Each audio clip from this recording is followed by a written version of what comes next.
So anyway, we just did a little, you tolerated me reading to you for 5 pages. I think this is something that could have a key place in the future of your company.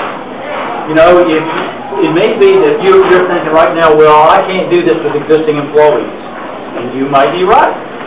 But you can do it with new employees. Bingo. You can start today and change your business, and you know, over the course of the next year, 5 years, 10 years, you'll find that most of your people, and maybe all of them, will be under contract. Also, and it's a good thing. Right. Also, you can give incentives to perform with the contract. Like you could say, well, right now you're paying for your uniforms. You sign the contract, the company pays for you. There you go. Things that really don't cost you a whole lot, but the idea is to get the employee on the contract. Now, how can you?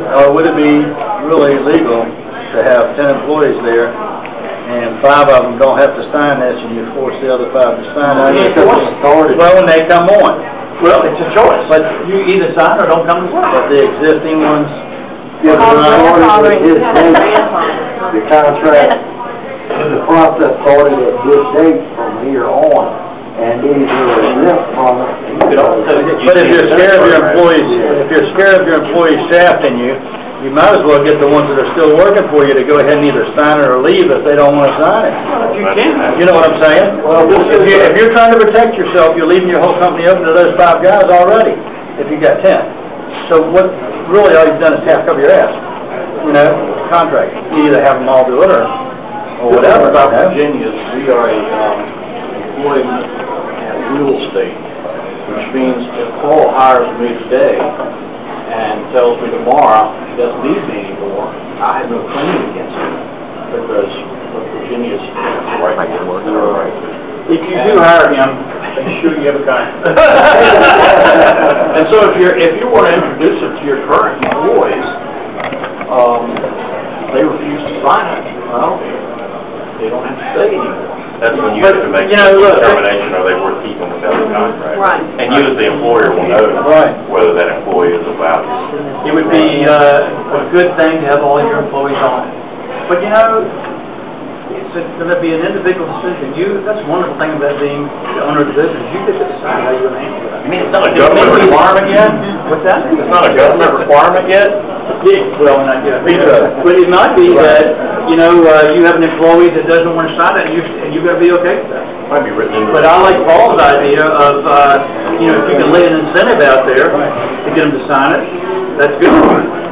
But, you know, most of the people, if you have an employee that's been with you for a while, and you have a great relationship, they're not going to resist it. Because they're not thinking in terms of robbing you. And all you're trying to do is set the stage for, in the event of a downturn in the economy, or, you know, things happen where... Which could happen. Or just for those occasions where something happens and there's a little bit of aggravation involved. You know, and people make spontaneous decisions. This helps. When they know somebody, you know, like let's say that Ed's been trying to steal one of Paul's people, which I know he would never do. Okay. And the guy's resisting. He doesn't want to leave Paul, but then, you know, he does something maybe that Paul's unhappy with, and Paul, you know, deals with him on it. And that day he's vulnerable to Ed. But you see, if that guy can't bring half of Paul's business with him, Ed doesn't want it. So if he's got a contract, it's going to get us past this little incident here and back on track.